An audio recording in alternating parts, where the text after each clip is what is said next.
Let's discuss all of this with Professor Prof Bail from Duke University, who's an expert on social media. And it's really good of you to join us to talk this through. Just help us to understand what is going on here, because we've got the Oversight Committee, which is basically saying that they are upholding the ban, but they're also saying it's not within Facebook's scope to make these penalties permanent. So are they somewhat sitting on the fence here?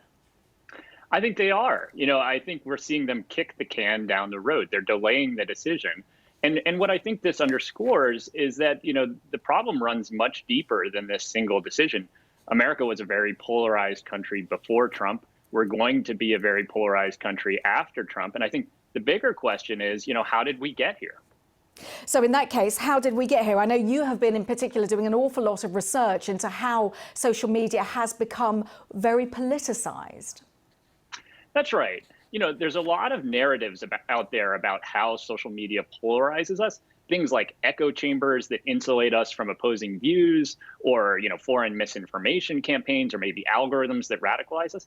All of these are very seductive and appealing ideas because they give us the sense that someone inside Facebook could simply rewrite some code or flip a switch and make us all less polarized. But the research that my colleagues and I have done in the polarization lab at Duke University suggests that these interventions really won't make much of a difference. And the really disturbing reality is that there's a supply side problem. It's social media users who are ultimately responsible for creating the content that gets boosted by these algorithms.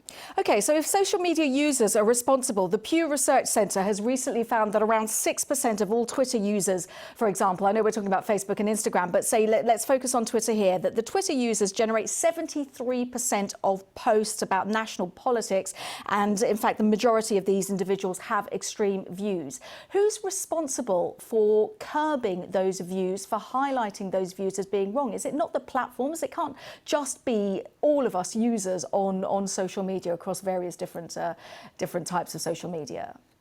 Yeah, I certainly don't want to let the platforms off the hook. There is a lot that platforms can do. Let's think a little bit about the way social media incentivizes us to behave.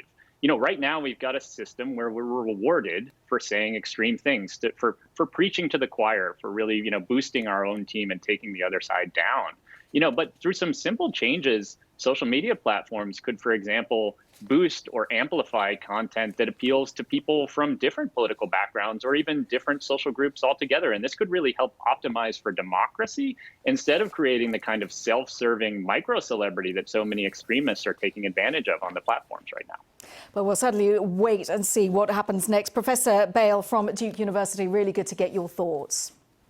Thanks you so much for having me, Kasia.